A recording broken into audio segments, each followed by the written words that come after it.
ใจโจแก้วเพลี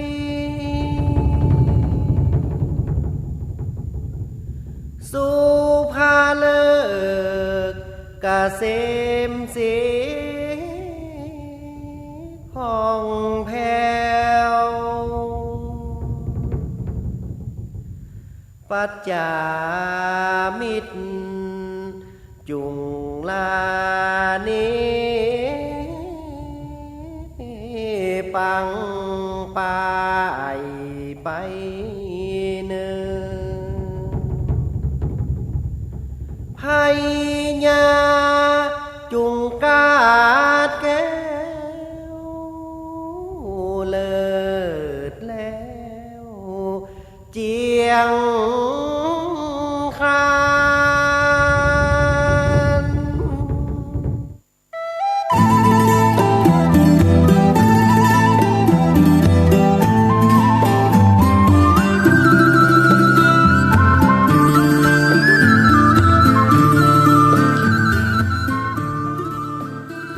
ขอนอบน้อมเอากุลพระแก้วเจ้าดังสามประการ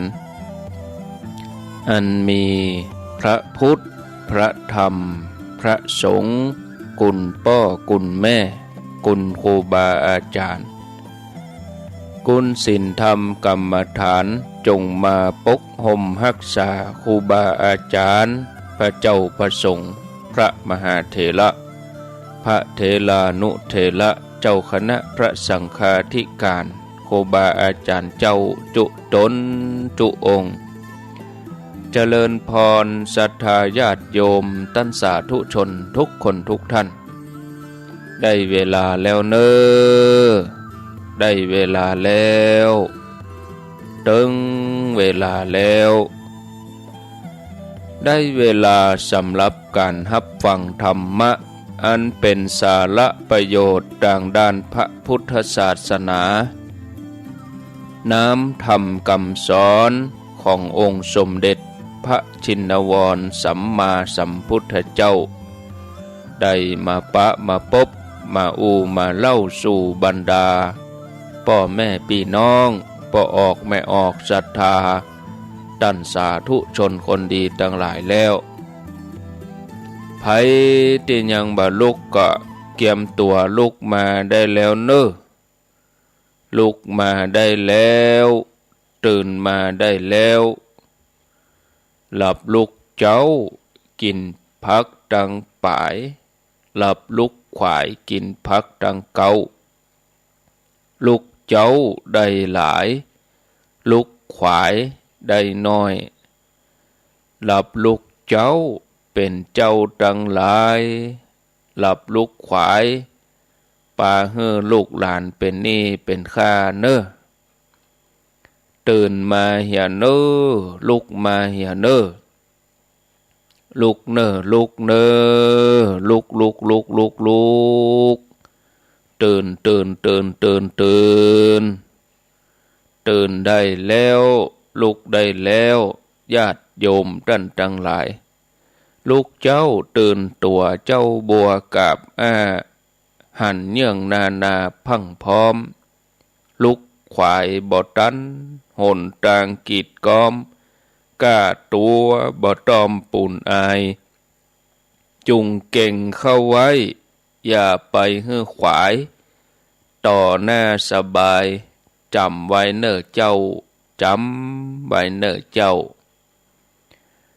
อรุณสวัสดิ์ธรรมะสวัสดีสวัสดียามเจ้า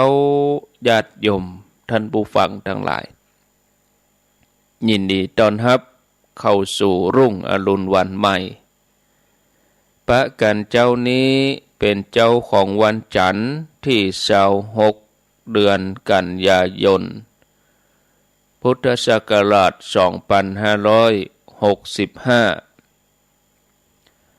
วันนี้เป็นวันเดือนเกียงออก1 ค่ำเดือนเกียงเวลาตี 5 กับ 11 นาที ต้อนรับทุกท่านเข้าสู่รายการเสียงธรรมแสงอรุณรายการเสียงธรรมแสงอรุณดำเนินรายการโดยอัตมภาพพระครูอภิวัฒนวิกรมวัดปากตางเจริญตำบลดอยหล่ออำเภอดอยหล่อจังหวัดเชียงใหม่เป็นผู้รับผิดชอบดำเนินรายการมาพบญาติโยมท่านสาธุชนคนดีทั้งหลายเป็นประจำในวันจันทร์วันพุธแล้วก็วันพฤหัสบดีสัปดาห์หนึ่งมี7 วันอาตมาปะญาติโยมอยู่3 วันในช่วงเวลาตี 5วันการวันพุธนี่เป็นท่านสาธิตธีระปัญโยส่วนวันศุกร์ก็เป็นท่านพระครูชลทานพิทักษ์แล้วก็ท่านพระอาจารย์ไมตรีวัดพระบาทตากผ้าวันเสาร์ก็เป็นธรรมะภาคภาษาปกย1 ชั่วโมงที่2ก็ท่านสมชาติชัตตปัญโยส่วนวันอาทิตย์ก็เป็นท่านพระครูวรธรรมนาถแล้วก็ท่านอาจารย์วรรณชัยชยานันโทอาตมาภาพก็มาปะญาติโยมอยู่3 วันในเวลาตี 5คือวันจันทร์วันพุธแล้วก็วันพฤหัสบดีส่วนเวลาบ่าย 3 โมงก็อาตมาก็มี2 วันจาก5 วันคือจันทร์ถึงศุกร์วันจันทร์วันการนี่ก็ยกให้ตุลุงยองอย่างวันนี้เป็นต้นวันนี้กับวันพุธเวลาบ่าย 3 ถึง 5 โมงเป็นท่านชัยวัฒน์นาคเสโนวันพุธก็อาตมาภาพกับท่านพระครูสุเมธธรรมเสวีวัดม่อนฤาษีวันพฤหัสก็ยกเวลาให้ท่านสมชาติชัตตปัญโยกับท่านพระครูสิริธรรมบัณฑิตผู้อำนวยการวิทยาลัยสงฆ์นครลำปางส่วนวันศุกร์ก็อาตมาก็มาปะญาติโยมทั้งหลายในเวลาบ่าย 3 ถึงเวลา 5 โมงแลงวันเสาร์วันอาทิตย์นี่บ่มีเวลาบ่าย 3ก็จะมีแมลงเวลา 6 โมงเป็นต้นไปที่จะจัดรายการวันอาทิตย์ทุกวันอาทิตย์เวลาแมลงก็อันนี้เป็นหน้าที่เป็นผังรายการเป็นตารางเวลาที่รับผิดชอบส่วนเวลาอื่นๆก็มีครูบาอาจารย์เปิ้นสลับสับเปลี่ยนกันมาจัดรายการเมื่อคืนนี่ก็มาล่ำที่จะได้จัดเมื่อคืนนี้ก็จะมีวันพุธต้นเดือนก็ยกให้ท่านพระอาจารย์ไมตรีเข้าเวสโกวันพุธที่2ของเดือนก็ท่านเจ้าคุณสุวรรณเมธีวันพุธที่3ของเดือนก็เป็นท่านพระมหาลืมชื่อเพิ่นไปวรรณวิทย์พระมหาวรรณวิทย์ที่มจร.ลำปางอาตมาก็มีวันพุธสุดท้ายของเดือนนี่อันนี้แจ้งญาติโยมท่านทั้งหลายก็เดือนไหนก็ได้จัดรายการเมื่อคืนแห่งวันคือทุกวันพุธเมื่อคืนวันพุธสุดท้ายด้วยนะพุธสุดท้ายของเดือนตัวเฉพาะเวลาเมื่อคืนบางคืนก็บ่ได้จัดประเดี๋ยวก็ติดงานขาวดำเมื่อคืนนี่โอ้ห่างเหินญาติโยมไปเมินช่วงวันพุธเมื่อคืนเนาะก็อย่างใดก็ก้อยว่ากันถ้าภารกิจบ่มีนักบ่มีหลายก็ก้อยว่ากันนำกรรมวันนี้จะหัวข้อธรรมะเรื่องแผ่นดินธรรมแผ่นดินทองการที่เขาจะอยู่ในถิ่นฐานที่เหมาะสมอย่างที่อูไว้วันก่อนนั้นญาติโยมทั้งหลายว่าเฮาเนี่ยมีบุญที่ได้เกิดมาบนแผ่นดินที่มีพระพุทธศาสนาปฏิสถานแล้วเวลาเฮามาเกิดบนผืนแผ่นดินไทยนี่ก็บ่มีภัยอันหยังร้ายเกิดขึ้นนักภัยสงครามก็บ่มีภัยธรรมชาติก็บ่รุนแรงเหมือนต่างประเทศนี่โอ้พายุไต้ฝุ่นซุปเปอร์ไต้ฝุ่นแล้วก็หันข่าวพยากรณ์อากาศที่พายุไต้ฝุ่น ก่อตัวมาเข้าตังฟิลิปปินส์มาตังเวียดนามอาตมาเชื่อมั่นได้เลยว่าเวลาเข้ามาสู่เมืองไทยนี่บ่มีเป็นพายุก็จะเป็นยอมความกดอากาศกลายเป็นร่องมรสุมกลายเป็นแตกสลายไปพายุเหล่านั้นบางทีเฮากึดว่าจะมาถล่มเนอะพายุถ้าเป็นพายุไต้ฝุ่นแต่นี่เมะญาติโยมเสียหายนักเหมือนพายุเกเมื่อก่อนที่ถล่มภาคใต้เมื่อก่อนเสียหายคนก็ตายแต่ว่าเป็นบุญเนาะญาติโยมเฮาบ่ได้เกิดบนที่มีแผ่นดินไหวภูเขาไฟระเบิดจะเตื้อเปิ้นเอาดาวเทียมมาจับจะมีพายุมานี่อพยพคนเป็นหมื่นเป็นแสนแต่บ้านเฮาเมืองเฮาก็มันก็ธรรมดาน้ำขึ้นมาน้ำนองก็บ่เกินติดก็เหือดแห้งหายไปลดไปเชียงใหม่ก็เหมือนกันบางทีน้ำท่วมเขาว่าน้ำท่วมน้ำมันนองน้ำหลากก็บ่เกินติดก็แห้งบ่เหมือนที่อื่นแจ่เป็นเดือนทางเฮานี่ก็3-4 วันบางทีก็แห้งไปก็ได้รับผลกระทบอย่างอี้มันก็มีเกือบทุกพื้นที่จะได้ก็ให้กำลังใจเนาะศรัทธาญาติโยมหลายท่านก็คงจะมีมาตรการเตรียมรองรับไว้ในการที่จะรองรับภัยจากน้ำท่วมน้ำหลากโดยเฉพาะญาติโยมที่อยู่ใกล้แม่น้ำปิงกันน้ำขานก็นะญาติโยมทั้งหลายมันก็น้ำมันนักก็ธรรมดามันก็ล้นตลิ่งออกมาญาติโยมทั้งหลายการช่วยเหลือตัวเองแล้วก็สรรพสัตว์ให้หลุดพ้นจากกิเลสอาสวะไปสู่พระนิพพานก็จะต้องอาศัยกำลังบุญกำลังบารมีตั้งแต่ธรรมดาอุปปารมีปรมัตถปารมีจนถึงขั้นสูงสุดนะปรมัตถปารมีเนี่ยนับว่าเป็นบุญเป็นกุศลเหมือนเดียวกันกับการได้สงเคราะห์เพื่อนมนุษย์ปรารถนาจะช่วยเหลือให้เขาหลุดพ้นจากความเดือดร้อนเขาก็ทำด้วยความเต็มใจญาติโยมทั้งหลายก็การที่เขาได้ช่วยเหลือคนอื่นทำให้เขาเกิดความม่วนใจเกิดความสุขใจในสมัยหนึ่งพระเจ้าปัญจละ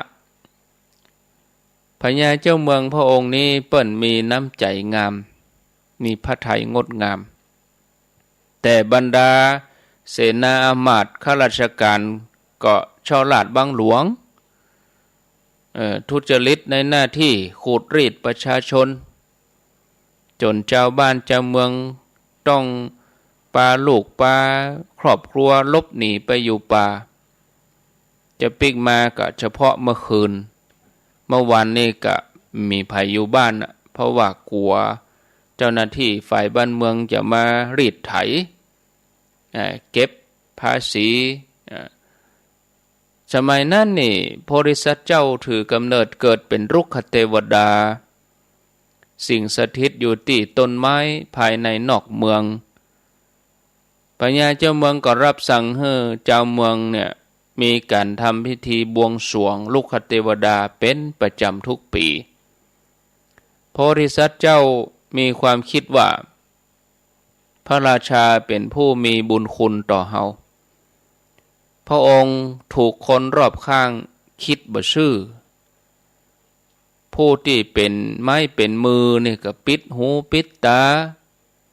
ขูดรีดประชาชนทำให้เจ้าบ้านเดือดร้อน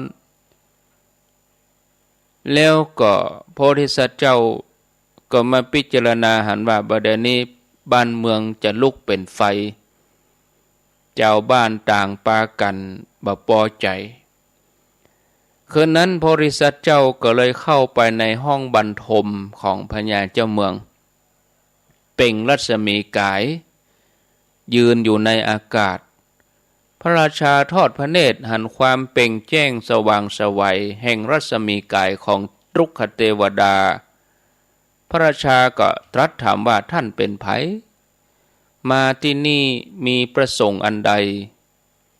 โพธิสัตว์เจ้ากราบทูลพระราชาว่าข้าพระองค์เป็นรุกขเทวดาที่มาที่นี่ก็เพื่อจะเตือนสติพระองค์เพราะว่าพระองค์นั่นเป็นผู้ประมาทในการบริหารงานบ้านเมืองราชสมบัติจะต้องพินาศเสียหายในเวลาอันใกล้นี้เพราะว่าพระองค์จะต้องถูกชาวบ้านทั้งหลาย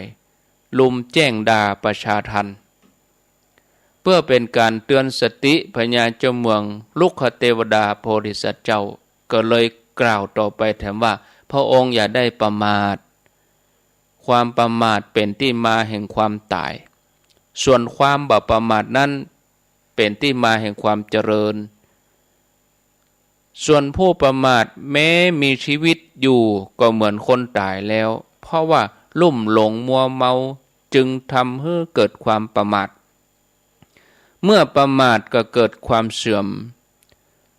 เพราะความเสื่อมก็เลยเกิดโทษฉะนั้นขอพระองค์อย่าได้ประมาทหาโอกาสไปตรวจดูสารทุกข์สุขดิบของอาณาประชาราษฎร์ตามหัวเมืองต่างๆตามบ้านนอกบ้านนาตามชนบทแล้วก็ช่วยบำบัดทุกข์บำรุงสุขแก่บรรดาอาณาประชาราษฎร์ประสบนิกรจากนั้นรุกขเทวดาโพธิสัตว์เจ้าก็อันตรธานหายไปเมื่อพญาเจ้าเมืองพระเจ้าปัญจละได้ฟังกรรมของโพธิสัตว์เจ้าอันเป็นรุกขเทวดาแล้วก็สลดพระทัยตกมาเจ้าก็รับสั่งให้อมาตย์ทำหน้าที่ที่จะดูแลแทนก็คือทำหน้าที่สำเร็จราชการแทนพระองค์ไปก่อนส่วนพระองค์นี่จะเสด็จออกจากเมืองออกจากพระนครพร้อมกับปุโรหิตคนหนึ่งซึ่งการที่จะออกไปจากพระนครออกจากวังนี้ก็จะปลอมตัวเป็นเจ้าบ้านธรรมดานะแล้วก็เสด็จไปออกจากวังไปได้โยชน์เดียวคำว่า1 โยชน์คือเพียง16 กิโลพระองค์ก็ได้ยินเสียงคนเฒ่าคนหนึ่งห้องด้วยความเจ็บปวดเพราะว่าโดนหนามต่ำที่ข้อเท้าแล้วก็คนเฒ่านี่ก็มาแจ้งมาด่าพญาเจ้าเมืองว่าขอให้พระเจ้าปัญจละเนี่ยถูกลูกศรเสียบแทงในการทำสงครามให้พญาเจ้าเมืองปัญจละทุกข์ทรมานเหมือนที่เฮาได้รับอยู่ขณะนี้เตอะปุโรหิตได้ยินอย่างอันก็เข้าไปถามว่าลุงเป็นคนตาฟ้าตาฟางเตียวบ่พอเวลาเดินลุงก็บ่ระมัดระวังก็เลยโดนหนามต่ำไปเกี่ยวอันยังกับพญาเจ้าเมืองพญาเจ้าเมืองบ่เคยเบียดเบียนท่านย่าหยังมาแจ้งมาด่าพญาเจ้าเมืองอันเป็นเหนือหัวแห่งเมืองนี้พ่อใจชราก็ตอบว่าดูก่อนตั้นที่เฮาโดนหนามต่ำแตงนี่เนี่ยก็เป็นความผิดของพญาเจ้าเมืองปัญจละเป็นความผิดของพระองค์เพราะหยังเพราะตอนกลางวี่กลางวันนี่พระองค์ปล่อยให้บรรดาทหารบรรดาอามาตย์ที่มีจิตคิดทุจริตมากดขี่รูดรีดไถนะอามาตย์ทั้งหลายนี่มารีดไถเอาเงินเอาทองจากเฮาส่วนเวลาเมื่อค่ำเมื่อคืนก็โจรนักโจรชุ้ม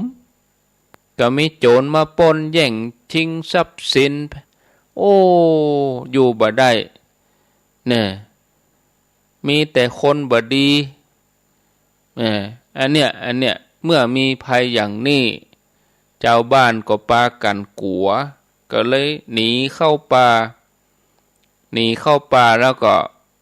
เวลาเข้าไปแล้วเขาก็เอาหนามมาขวางทางเดินทำให้บะหัน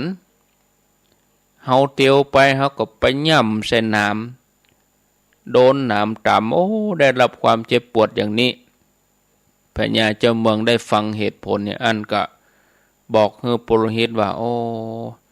ลุงนี่อู้ถูกเป็นความผิดของเฮาแท้ๆที่ปล่อยให้บรรดาเสนาอามาตย์ข้าราชการช่อราชบังหลวงทุจริตรีดไถประชาชนปล่อยให้มีโจรเต็มบ้านเต็มเมืองโอ้เป็นความผิดของเฮาอามาตย์บ่ต้องไปตำหนิเขาปิกไปเฮาจะไปแก้ไขถ้าปิกไปในวังจากนั้นก็เดินทางต่อไปกับระหว่างทางก็ได้พบกับแม่หญิงตุ๊กตะคนหนึ่งแม่หญิงคนนี้ก็กำลังขึ้นไปเอาผลไม้ไปเด็ดผลไม้ขึ้นไปบนต้นไม้เพื่อจะไปเอาผลไม้กับตกลงมาพลาดตกลงมาแม่หญิงคนนี้ก็มาเวลาตกก็เจ็บเนาะก็มาแจ้งมาว่าพญาเจ้าเมืองด้วยความเจ็บปวดว่าโอ้ที่เฮาเจ็บปวดอย่างอี้ก็เพราะว่าพญาเจ้าเมืองพระเจ้าปัญจละพระองค์เดียวขอให้พระองค์ตกลงจากราชบัลลังก์แล้วก็นอนกิ้งเกือกทุรนทุรายได้รับความเจ็บปวดแสนสาหัสเหมือนเฮาผู้เป็นอามาตย์ที่ตัวตามปัญญาเจ้าเมืองได้ฟังกรรมอย่างอันก็เกิดความพอใจก็เลยเข้าไปถามว่ายายตกลงต้นไม้นี่นะเป็นความประมาทของยายเหรอยายบ่ระวังคนเดียวนี่ยังถึงมาพาดพิงถึงพญาเจ้าเมืองพญาเจ้าเมืองไปเกี่ยวข้องอย่างตัวยายตกต้นไม้แม่ยิงตุ๊กตะคนนี้ก็ตอบว่าโอ้เกี่ยวกะยังจะบ่เกี่ยวเนื่องจากพญาเจ้าเมืองบ่ใจใส่ดูแลบ่ได้บำบัดทุกข์บำรุงสุขบ่ได้ปกครองโดยธรรมปล่อยให้เจ้าหน้าที่บ้านเมืองมารีดไถประชาชนบัดแต่นั้นก็ปล่อยให้โจรมาปล้นบ้านของข้าหรอทำให้ข้าเนี่ยต้องหนีหัวซุกหัวซุนมีความอดอยากยากจนต้องหาเจ้ากินค่ำลำบากอย่างนี้นะบอกว่าปัญญาเจ้าเมืองบอกว่าปุโรหิตจะเดินทางไปที่ไหนก็ได้ยินก็เสียงแจ้งด่าจากคนทั้งหลายไปทุกหนทุกแห่งโดยที่เจ้าบ้านทั้งหลายบอกว่าคนแปลกหน้าที่มาอยู่เนี่ยนะเป็นพญาเจ้าเมืองเพราะว่าบ่เคยมีผู้ใดเคยหันนอกจากเจ้าบ้านจะด่าจะแจ้งแล้วแม้แต่สัตว์เดรัจฉานในยุคนั้นก็อู้ภาษาคนได้สัตว์เดรัจฉานทั้งหลายก็ปากันด่าทอพญาเจ้าเมืองด้วยความอาฆาตอย่างฝูงกายกตัวอย่างอย่างฝูงกานี่กำลังจะงอยปากจิกกินกบเป็นอาหารพญาเจ้าเมืองได้ยินเสียงกบเสียงเขียดห้องดังลั่นสนั่นทุ่งเป็นเสียงที่บ่ใจดีเป็นเสียงแจ้งด่าก็ทำให้พญาเจ้าเมืองนั้นสลดพระทัยปุโรหิตถามกบนะกบทั้งหลายหมู่เจ้าทั้งหลายมาด่าพญาเจ้าเมืองเนี่ยอย่างพญาเจ้าเมืองทำมาอย่างให้เจ้าทั้งหลายลำบากกาหมู่กบหมู่นั้นก็ตอบว่าโอ้พญาเจ้าเมืองต้องเป็นคนบดีเนี่ยถึงได้ทำให้หมู่ข้าเขาลำบากอย่างนี้แล้วตัวท่านนี่เป็นภัย เฮานี่เป็นอามาตย์คู่ใจโอ้ท่านก็เป็นคนชั่วเหมือนกันกะถึงมายกย่องพญาเจ้าเมืองนี่เพราะว่าอย่างเพราะว่าพญาเจ้าเมืองปล่อยให้คนชั่วรังแกคนดีปล่อยให้คนพาลสันดานช้าคำว่าช้านี่คือชั่วช้านะปล่อยให้คนพาลสันดานชั่วช้ามาเป็นหัวหน้าปกครองเจ้าบ้านก็ถูกโจรจี้ปล้นรีดไถขูดเลือดโดยบ่เป็นการเป็นงานบ่มีเวลามาทำให้ไถนาขาดอาหารเนอะถ้าหากว่าเมืองนี้เป็นอย่างอี้เนี่ยหมูกาก็จะได้กินข้าวกินน้ำอย่างดีบ่ต้องมากินหมูฆ่าอันเป็นกบเป็นเขียดอย่างนี้ปัญญาเจ้าเมืองได้ฟังอย่างอันก็โอ้อยู่บ่ได้แล้วเฮาเข้าไปในวังประชุมเสนาอามาตย์ข้าราชบริพารทันทีแล้วก็ประกาศเป็นนโยบายถึงข้าราชการถึงราษฎรให้ประพฤติในศีลในธรรมส่วนพระองค์ก็จัดการบริหารบ้านเมืองทำไมลงโทษสืบสวนผู้ที่กระทำความผิดคิดช่อลาดบังหลวงคิดทุจริตคิดรีดไถประชาชนสนับสนุนคนดีได้รับตำแหน่งปกครองโดยความร่มเย็นเป็นสุขจากนั้นคนทั้งหลายก็มีความสุขกันทั่วหน้าอันเนี้ยห้องว่าแผ่นดินธรรมแผ่นดินทองญาติโยมท่านนั้นหลายเฮาจะหันว่ายุคใดสมัยใดประเทศชาติที่เจริญรุ่งเรืองประชาชนอยู่เย็นเป็นสุข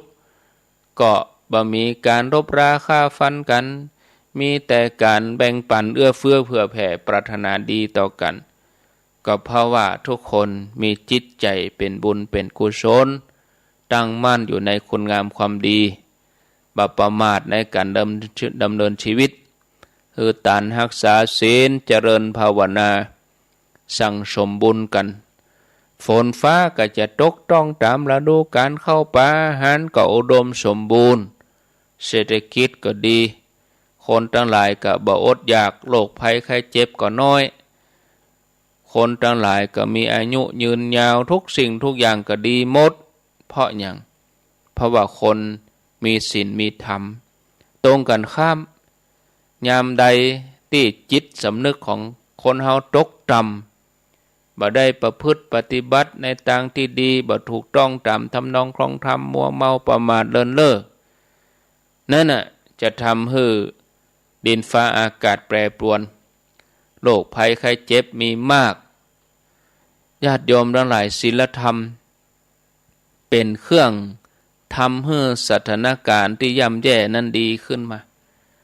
การประพฤติปฏิบัติธรรมต่ออันจะช่วยคุ้มครองโรคให้ปลอดภัยเฮาควรตั้งใจประพฤติธรรมช่วยกันนำศีลธรรมไปสู่คนทั้งหลายจิตใจของเจ้าโลกจะได้สูงขึ้นแล้วก็จะได้ดีขึ้นเมื่อใดทุกคนกึศดีหูจักสั่งสมบุญบารมีเมื่อนั้นโลกก็จะพบกับสิ่งที่ดีเฮาปรารถนาที่จะมีความสุขกันทุกคนเมื่อเฮาปรารถนาจะมีความสุขกันทุกคนเฮาก็ย่อมปรารถนาดีต่อกันศรัทธาญาติโยมทั้งหลายความทุกข์ยากลำบากเป็นสิ่งที่คนเฮาปรารถนาบ่ใช่แค่คนนะสัตว์เองสัตว์เดรัจฉานเองก็ปรารถนาที่จะได้รับความทุกข์นั่นคือหักสุขเกลียดทุกข์บางคนจะมั่งคั่งด้วยทรัพย์สินเงินทองถึงแม้บางคนจะมียศถาบรรดาศักดิ์มีอำนาจแต่บางทีก็ยังทุกข์ใจหลายๆเรื่องบางคนนี่แสวงหาความสุขทั้งชีวิตก็ย่ำปะความสุขที่แท้คืออะไรอย่างองค์พระสัมมาสัมพุทธเจ้าของเราพระองค์ทรงค้นพบว่าหนทางที่จะนำไปสู่ความสุขได้นั้นคือการได้ประพฤติทานศีลภาวนาเป็นเบื้องต้น ทำให้จิตใจหลุดพ้นจากความบ่ฮู้นั่นคืออวิชชา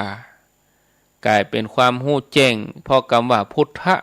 หมายถึงฮู้ตื่นแล้วก็มีความเบิกบานญาติโยมท่านทั้งหลายคำว่าถิ่นฐานที่เหมาะสมหมายถึงที่ว่ามีสิ่งแวดล้อมที่ดีบ่เป็นพิษเป็นภัยแก่ร่างกายแล้วก็จิตใจ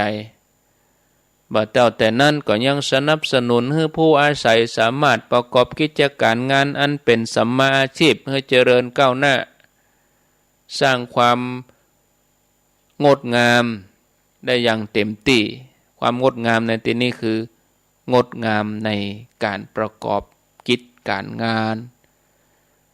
ถิ่นฐานที่เหมาะสมต่อการสร้างความดีต่อการสร้างบารมีนี่บ่ใช่จะได้มาง่ายๆต้องอาศัยบุญวาสนาในการก่อนที่ตัวเก่าได้สั่งสมไว้ดีแล้วประกอบกับการอธิษฐานที่ตั้งความปรารถนาขอให้ได้ตัวเก่าไปเกิดเป็นปฏิรูปประเทศเกิดในห่มเงาพระพุทธศาสนาเกิดในครอบครัวที่เป็นสัมมาทิฏฐิจะได้สั่งสมบุญได้อย่างสะดวกสบายการได้เกิดในร่มเงาพระพุทธศาสนาก็ถือว่าเป็นอุดมมงคลเพราะว่าเราได้ทัศนานุตตริยะคือว่าการได้หันอันประเสริฐเนี่ยเราทั้งหลายไปที่ไหนเอาง่ายอย่างตัวเมืองเชียงใหม่วัดมีเป็นหลายร้อยในเขตคูเมืองหั่นน่ะนอกคูเมืองแอมหันโบสถ์หันวิหารหันศาลาหันตุเจ้าพระเนนได้ห่ำได้เรียนศึกษาตื่นเจ้าขึ้นมาเขาก็ได้อาบน้ำฟังธรรมตีสองตีสามตีสี่เอาละได้ยินตุเจ้าพระเนนเสียงระฆังดัง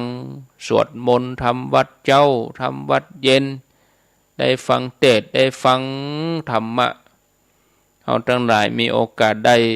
ดูแลบำรุงพระพุทธศาสนาเราทั้งหลายได้การระลึกอันประเสริฐคือใจเฮาผูกพันกับ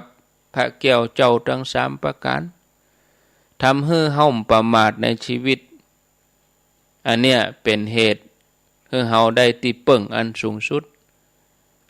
ปัจจุบันนี้ญาติโยมหลายมีหลายท่านก็บ่นมีหลายท่านก็ลำพึงลำพันว่าโอ้จะทำบุญกุศลก็ทำได้บ่เต็มที่เพราะอะไรหยังก็เพราะว่าไปอยู่ในแวดวงของคนที่บ่มีจิตใจเลื่อมใสดีบางทีก็เกิงกลางศรัทธาสัตถึกศรัทธาสัตทวดศรัทธาสัตถวยเป็นอย่างไรท่านพระครูอาจารย์ศรัทธาสัตทวดลูกฉันบวชฉันจึงศรัทธาสัตถึกลูกฉันศึกฉันไม่ศรัทธาสัตถวยขอหวยได้ฉันจึงศรัทธาเนี่ยเป็นอย่างนี้คือเกิงกลางบางท่านมีครอบครัวที่ห่างจากวัดวาอารามมาวัดก็บ่สะดวกจะซ้อหาพระสงฆ์บิณฑบาตผ่านบ้านก็ละค่ำมีบางทีแม้มีทรัพย์สมบัติมีพระมาโปรดแต่ว่าคนในครอบครัวบ่สนับสนุนห้ามให้ทำบุญก็มีเนี่ยบางรายถึงขั้นครอบครัวบ่ยอมให้เข้าวัดเข้าวะที่เป็นอย่างนี้เพราะอย่างอันนี้เนี่ยเพราะว่าไปอยู่ในถิ่นที่เหมาะสมก็เลยทำให้การสร้างบุญสร้างบารมีนั่นมันติดขัดหรอแต่สำหรับหมู่เฮาญาติโยมทั้งหลายเนี่ยเฮาก็บ่ยอมให้สิ่งเหล่านี้มาเป็นอุปสรรคปัญหามาเป็นข้อแม้มาเป็นข้ออ้างมาเป็นเงื่อนไขวิสัยของนักศีลนักบุญนี่เพิ่นจะบ่ยอมไปเสียเวลากับอุปสรรคไร้สาระเล็กๆน้อยๆนะแล้วก็บ่ควรจะไปรอคอยโอกาสแต่เพิ่นจะสร้างโอกาสเหมือนอย่างนางวิสาขา เคยเล่าให้ญาติโยมได้ฟังมาตลอดไปเกิดในครอบครัวดีนะครอบครัวมีอันสัมมาทิฏฐิอยู่แต่ว่าไปแต่งงานกับครอบครัวที่เป็นมิจฉาทิฏฐิบ่ทำบุญฮือทานอย่างเงี้ยนะมีตอนหนึ่งก็ยกตัวอย่างมาเล่าให้ฟังก่อนที่จะจบรายการมีเตือนหนึ่งนางวิสาขานี่เปิ้นไปแต่งงานกับลูกเบาของมิคละเศรษฐีชื่อว่าปุณณวัฒนกุมารก่อนที่จะเดินทางออกจากบ้านท่านันใจเศรษฐีนางวิสาขานี่เปิ้นเป็นลูกสาวของท่านันใจเศรษฐีท่านันใจเศรษฐีเปิ้นก็ให้โอวาทกับนางวิสาขาบอกว่าลูกเฮ้ยธรรมดาแม่หญิงจะไปอยู่บ้านสามีไปอยู่บ้านพ่อผัวแม่ผัวไปอยู่กับเปิ้นต่างบ้านเนี่ยก็ควรจะศึกษามารยาทของการเป็นลูกไปให้ดีเนอะไฟในเบาออกไฟนอกเบาเข้าอย่างมูเนี่ยถึง10 ข้อนะญาติโยมก็คงจะเคยฟังครูบาอาจารย์มาเล่าอยู่เป็นประจำหลายตนเปิ้นก็เล่าให้ฟังแล้วเมื่อท่านั้นใจเศรษฐีมอบโอวาทให้10 ข้อแล้วพระเจ้าผู้เป็นพ่อก็ไปส่งตัวลูกสาวไปอยู่บ้านของสามีพร้อมกับให้โอวาท10 ข้อที่ผู้เป็นพ่อมอบให้นั้นถึงแม้จะกล่าวเป็นย่อๆก็เข้าใจกันเพียงแค่สองคนพ่อลูกเนี่ยโดยความที่เปิ้นมีสติปัญญาเฉลียวฉลาดก็สามารถเข้าใจโลบังเอิญวันนั้นพ่อผัวนะมิคละเศรษฐีเนี่ยนั่งอยู่ใกล้ๆก็ได้ยินกะ2 คนนี่อู้อย่างกันไฟในเบาออกไฟนอกเบาเข้าเกิดความบ่ค่อยพอใจเนี่ยเก็บความรู้สึกนั้นไว้วันที่นางวิสาขาย้ายไปอยู่กับครอบครัวของพ่อสามีท่านันใจเศรษฐีอันเป็นพ่อก็ได้มอบเครื่องประดับต่างๆมีมากเปิ้นห้องว่ามหาลดาปราสาทมีก้าถึง9 โกฏก่อนเอาไปตัวแล้วก็มีคนใจติดสอยห้อยตามต่างๆมีนักมีม้าอาชันในมีรถเทียมด้วยม้าเครื่องสักการะทั้งหลายวิธีการคือว่าท่านเศรษฐีขอห้องพนักงานที่ดูแลคอกงัวมาเอางัวเอาม้าให้ไปตัวแล้วก็สั่งให้แบ่งงัวนมงัวใจงานเพื่อจะเอาไปใส่ล้อให้ลูกสาวโดยที่ให้งัวใจงานที่อ้วนๆ8 ตัวเป็นหัวหน้านำฝูงเมื่อประตูคอกเปิดออกบรรดาแม่งัวทั้งหลายที่อ้วนดีก็ทยอยกันออกไปก่อนแต่ทันทีที่ประตูปิดลงหมู่งัวที่มีกำลังก็โลดเล่นออกไปข้างนอกแถมลายปั้นตัวป้ากันเตียวไปตัวเป็นขบวนยาวที่เป็นอย่างนี้ก็เพราะว่าแห่งบุญที่นางวิสาขาเปิ้นได้ทำนะโดยที่สมัยพระพุทธเจ้ากัสสปะนี่นางวิสาขาเปิ้นเกิดเป็นลูกสาวของพญาเจ้าเมืองโลกทำบุญทุกครั้งนะทำบุญพระสงฆ์ว่าปอละโยมบ่เป็นอย่างนั้นเปิ้นก็ยังยินดีจะทำยิ่งขึ้นไปมือก็ตักเข้าใส่บอกว่านิมนต์มารับถึงวันเนอนิมนต์มาให้ข้าเจ้าได้ทำบุญถึงวันเนอเนี่ย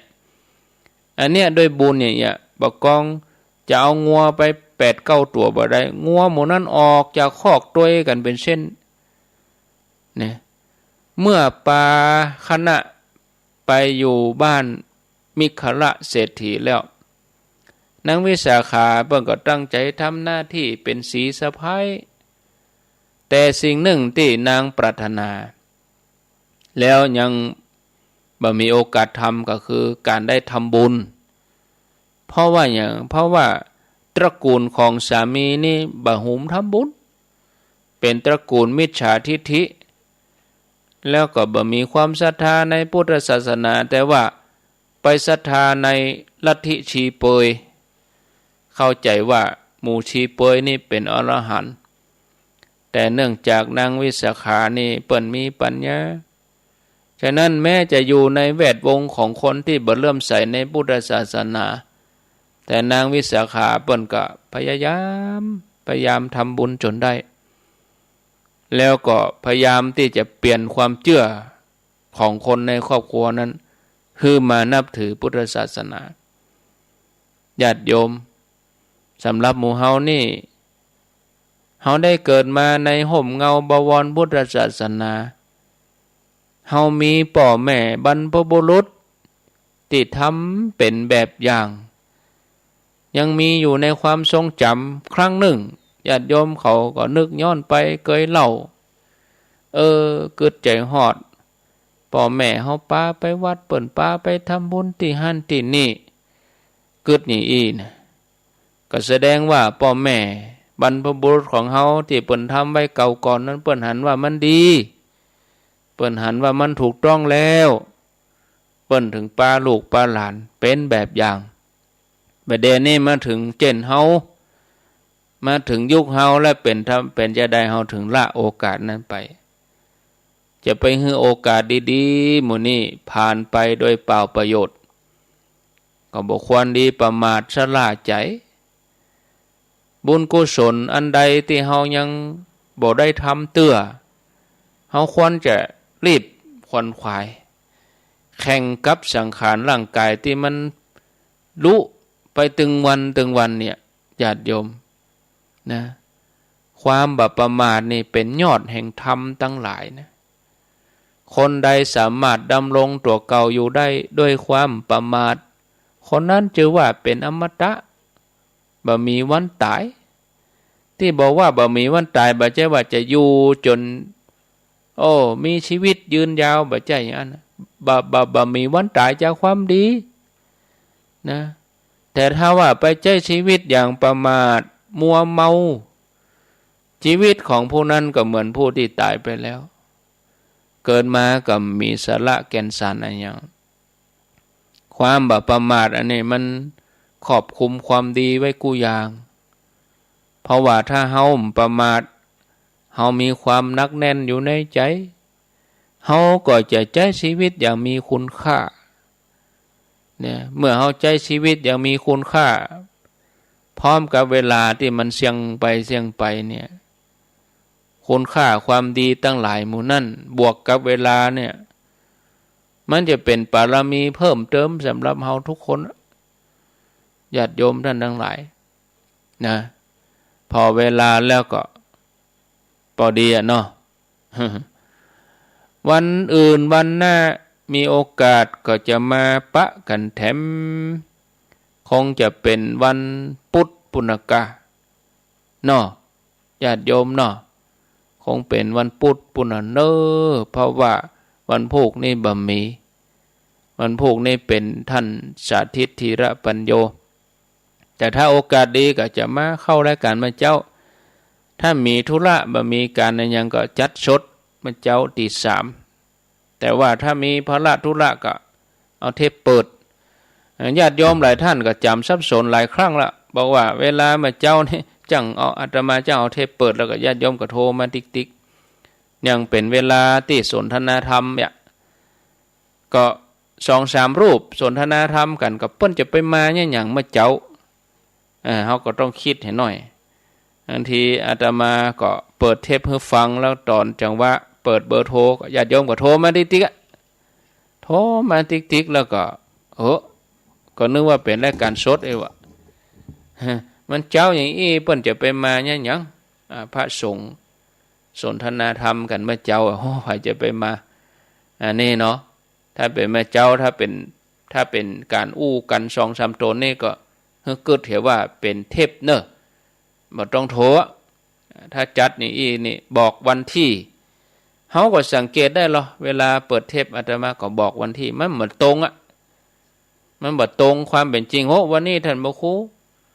วันนี้วันที่26เนี่ยมาบอกวันที่20อย่ามันก็ตัวเฮาก็ฮู้แล้วรู้ว่าบ่ได้จะจัดสดนี่นะญาติโยมทั้งหลายนะที่คนเฒ่าเนาะคนเฒ่าเพิ่นฟังเอาเพลินเพิ่นก็ม่วนเพิ่นอยากโทรใจเพิ่นอยากโทรกำโทรศัพท์ได้ก็มากดโทรนี่นะเอาละเหลือเวลาแถม7นาทีวันนี้วันจันทร์ที่104ก็ปกติทุกวัน6 โมงถึง7 โมงก็ฟังท่านพระครูวิสิตศิลาภรณ์ส่วนที่เครือข่ายคลื่นสีขาววันนี้วันจันทร์ก็ฟังท่านพระครูสังวรศิลาภิลักษ์เจ้าวาดวัดไซมูลตำบลแม่กาอำเภอสันปะตองจังหวัดเชียงใหม่เป็นประจำทุกวันจันทร์ที่ท่านพระครูเปิ้นจะมาเทศน์ธรรมอุจาพบปะศรัทธาญาติโยมทุกวันจันทร์1 ชั่วโมง6 โมงถึง7 โมงเนาะประกาศข่าวสารงานบุญเหตุสักน้อย1วันที่3นะสัปดาห์หน้าเนี่ยวันจันทร์หน้านี่นะเหลือแฮมตินเนาะวันศีลหน้านี่วันที่3เป็นวันเดือนเกียงออก8 ค่ำเชิญชวนญาติโยมทั้งหลายมาฟังธรรมกันโครงการธรรมสัญจรของคณะสงฆ์อำเภอดอยหล่อจัดขึ้นณที่วัดพระธาตุดอยน้อยตำบลดอยหล่ออำเภอดอยหล่อจังหวัดเชียงใหม่ในวันที่3ก็ติดตามรับฟังการถ่ายทอดทางสถานีวิทยุในเครือข่ายขึ้นสีขาวตั้งแต่เวลาบ่ายโมงเที่ยงนี่ก็ฟังเนาะเที่ยงเป็นต้นไปจนจบรายการในวันที่3ก็เชิญติดตามรับฟังกันนะถ้าท่านได้มาก็เจริญพรมาร่วมได้ที่วัดพระธาตุดอยน้อยบัดใจเฉพาะกาญาติโยมในอำเภอดอยหล่อเนาะไกลหิมจำตองป่าช้างเวียงหนองลองสันปัดตองแม่วางก็มาได้นะจังใหม่ก็มาได้นะถ้าใครมาเอี่ยวรวดมาทำบุญก็วันที่3ในงานนั้นก็จะมีการแจกครัวแจกของจกเบอร์ด้วยเนาะมีตึงรถถีบมีตึงเครื่องใจไฟฟ้ากระติกน้ำหม้อหุงข้าวนะก็เชิญชวนตัวในวันที่3แล้วก็วันที่อย่างวันที่11นี่ตักบาตรเทโวโรหณะตั้งในเมืองเชียงใหม่ก็ที่มหาวิทยาลัยเชียงใหม่วัดฝ่ายหินแล้วก็ฟังน้ำปิงตะวันออกเพก็ที่วัดเกตกะลามพระสงฆ์จำนวน29 รูปก็เชิญชวนญาติโยมตัวเนอที่วัดเกตกะลามญาติโยมอยู่ในโซนสันป่าควายกาดหลวงอย่างมู้เนี่ยจะไปตั้งมหาลัยเชียงใหม่ก็ไกลกว่ารถติดญาติโยมอยู่แถวโรงเรียนปิ้นโรงเรียนดาราโรงเรียนปิ้นพายับมื้อนี้นะญาติโยมอยู่แถวอันสี่แยกดอนจันเนาะเขตมื้อนี้เนาะโซนทางหลายน้ำปิงพุ่นก็ไปทำบุญตักบาตรเทโวเวลา6 โมงที่วัดเกตกะลามแล้วก็ที่วัดพระธาตุดอยน้อยก็จัดปกติเหมือนเดิมวันที่11นะวันที่11ตุลาวันแหมค่ำนะออกพรรษาวันที่10แล้วก็วันที่11ก็ตักบาตรเทโวโรหณะวันที่12ก็เชิญชวนร่วมวางศิลาฤกษ์สร้างศาลาการประเรียนแล้วก็ทอดกฐินที่พักสงฆ์เหล่ามนทาหมู่ที่3ตำบลดอยหล่ออำเภอดอยหล่อจังหวัดเชียงใหม่ที่บ้านเหล่าเป้าเนี่ยในวันที่12ตามสปอตที่เปิดให้ฟังทุกต้นชั่วโมงก็ขอบคุณตั้ง104ตัวท่านอาจารย์วิศวัตรเปิ้นก็เอาสปอตประชาสัมพันธ์ใส่ให้ทุกต้นชั่วโมงประชาสัมพันธ์ให้ญาติโยมได้รับฟังกันวันที่12ตุลาเนอะ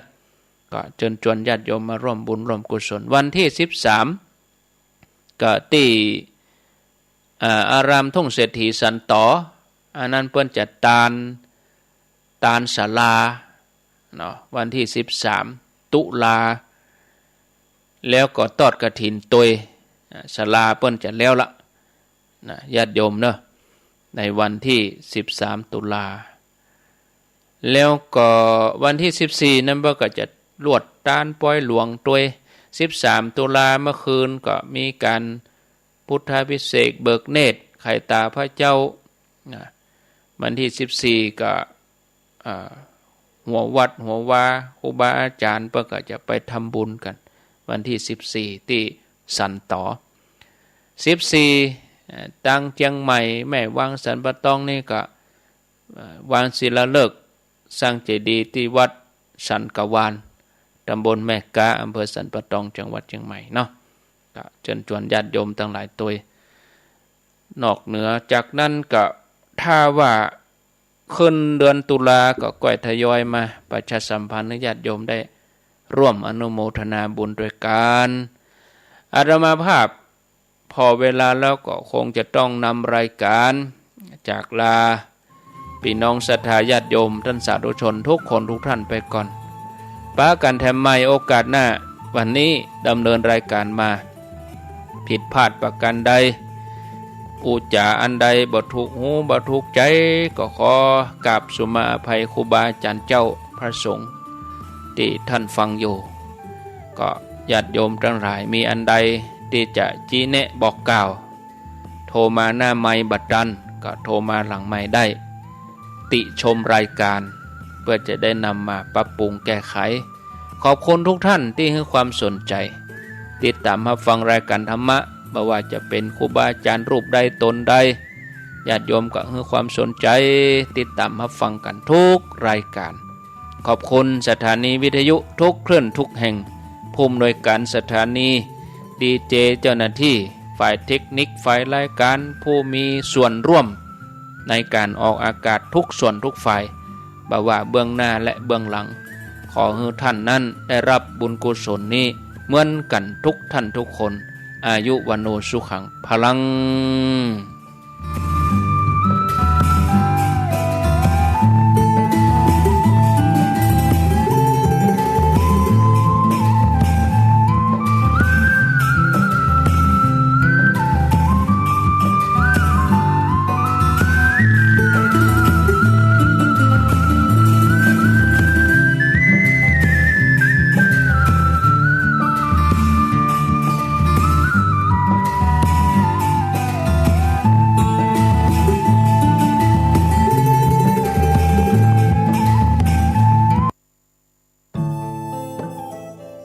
ท่านกำลังติดตามรับฟังสถานีวิทยุกระจายเสียงพระพุทธศาสนาแห่งชาติและสังคมคลื่นเพื่อการศึกษาพระพุทธศาสนาและวัฒนธรรมระบบ FM 104.5 เมกะเฮิรตซ์รายการต่อไปเป็นรายการมรดกธรรมกำเมืองดำเนินรายการโดยพระครูวิสิทธิ์ศรีลาภรณ์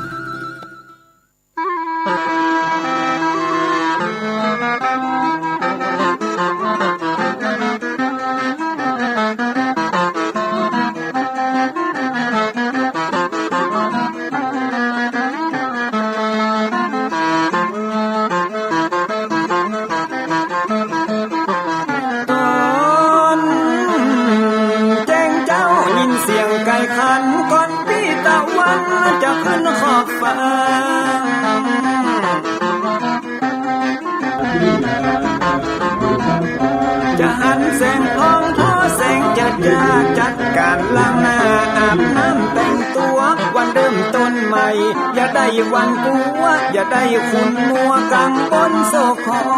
น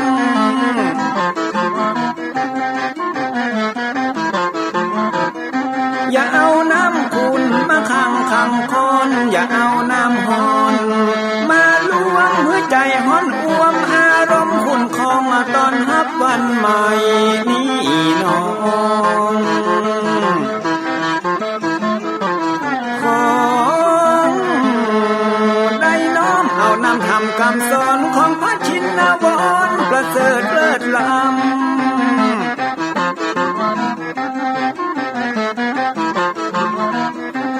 จุงจิตใจเพื่อออกจากธรรมบ่ หือด่างดำโศกเศร้ามัวมองแสงแห่งธรรมะนั้นเป็นแสงทองส่องใจเรืองร้อง